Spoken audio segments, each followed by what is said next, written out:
Saludos a todos. Mi nombre es Beatriz Zúñiga y formo parte de un proyecto llamado Maestría en Ingeniería Web que actualmente se imparte en la Universidad Capitán General Gerardo Barrio de San Miguel.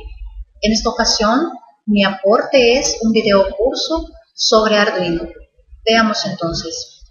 Cuando hablamos de Arduino, necesariamente tenemos que hablar sobre hardware libre, porque si bien es cierto, esta pequeña placa tiene un costo, es relativamente bajo.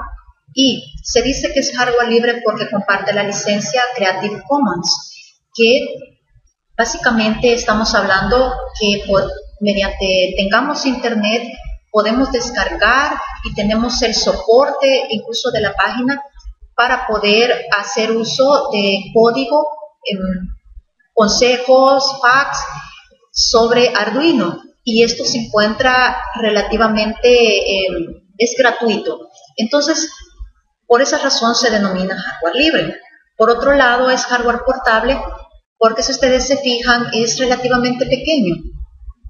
Cabe en la palma de nuestra mano y lo único que se tiene que tener cuidado es no dejarlo caer por el cristal de cuarzo que mantiene esta pequeña placa. Este es un R3, el modelo más nuevo que ha lanzado Arduino. Si se fijan, la parte posterior es blanca, es una de las características más notorias, además que tiene 4 pines nuevos distribuidos entre los pines digitales y los pines análogos. Muy bien, ¿qué es Arduino? Esta foto que estamos viendo es una versión anterior al Arduino R3. De hecho, es un Arduino Uno Atmega 328 cuyo antecesor es antecesor del R3. Muy bien, Arduino. Básicamente estamos hablando acá de una pequeña placa cuyo componente principal es el microcontrolador, en la cual vamos a encontrar entradas y salidas simples por las que nosotros nos vamos a poder comunicar o enviar las instrucciones desde la computadora hasta la placa. Esto básicamente nos permite hacer una infinidad de proyectos que tienen que ver mucho con el área de robótica, sobre todo la robótica pedagógica. El entorno de desarrollo es una IDE, es nuestra interfaz que nos permite hablar en nuestro pequeño microcontrolador a través de la computadora. Ustedes podrán notar semejanzas entre, podríamos hablar de un router, porque incluso contiene una memoria flash. Entonces tiene ciertas similitudes. Es un dispositivo que necesita la computadora. Para ello solamente necesitamos un cable USB y a través de él obtiene su alimentación de poder y la forma de cómo poderse comunicar con la computadora. Básicamente lo que necesitamos es subir pequeñas porciones de código en C a nuestra placa para que pueda realizar las acciones que nosotros necesitemos de acuerdo al proyecto que se vaya a ejecutar. Esos fragmentos de código se denominan sketch, precisamente porque son pequeños y efectivamente realizan una tarea específica. Ahora vemos acá a detalle en qué está compuesto, cómo está compuesto nuestro Arduino. Bien, la primera parte más sobresaliente es la del microcontrolador que tenemos acá. Todos los microcontroladores utilizados por Arduino tienen una pequeña cantidad de RAM. Esta es un microcontrolador Atmega 328.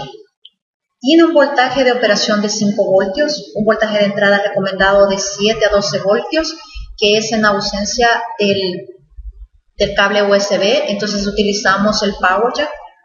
Tiene entradas digitales de entrada-salida, son 14 pines, de los cuales 6 son utilizados para PWM outputs o salidas PWM.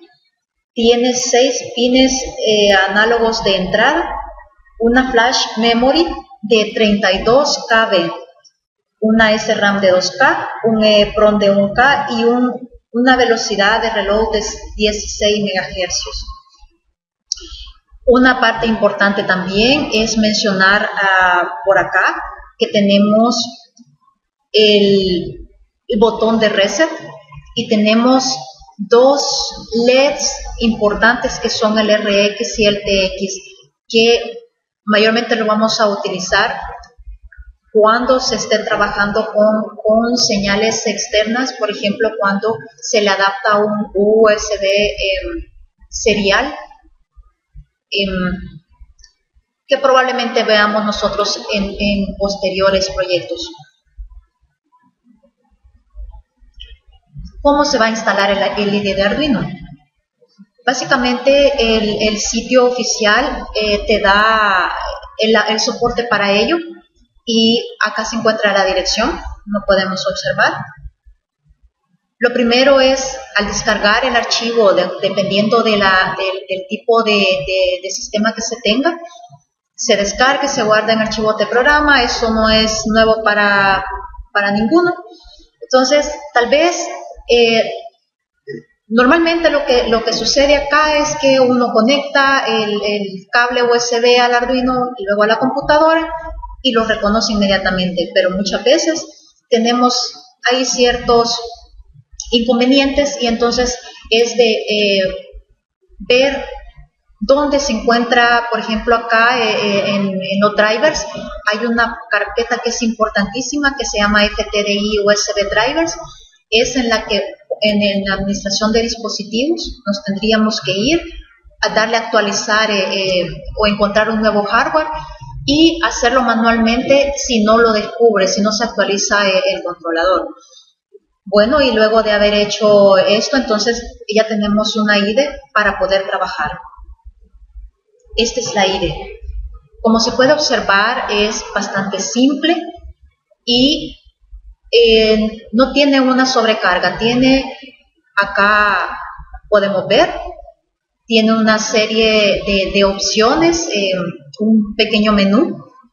Además tiene estos otros botones en la parte de abajo que, entre otras cosas, y algo muy importante, que antes de subir el código o el sketch, se tiene que hacer una compilación para liberarlo de cualquier error y posteriormente se hace un upload o subida de código al microcontrolador.